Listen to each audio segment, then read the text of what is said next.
மவுத் வந்து அந்த ஆன்மாக்கள் அந்த ஆத்மாக்கள் அடைந்தே தீர்வார்கள்.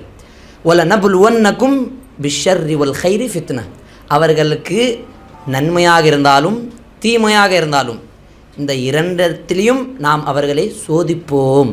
இப்போ இந்த ஒரு வசனம் என்ன சொல்கிறது? நல்லதாக இருந்தாலும் கெட்டதாக இருந்தாலும் அல்லாஹ் அதை கொண்டு நம்மை சோதிப்பான்.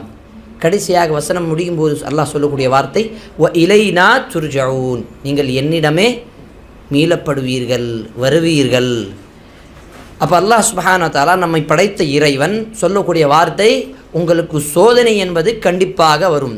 அவன் முஸ்லீமாக இருந்தாலும், அவன் காஃபிராக இருந்தாலும், அவர் ஈசாயாக கிறிஸ்தவராக இருந்தாலும், யாராக இருந்தாலும் மனிதன் என்று வந்துவிட்டால் அவனுக்கு சோதனை என்பது நிச்சயம்.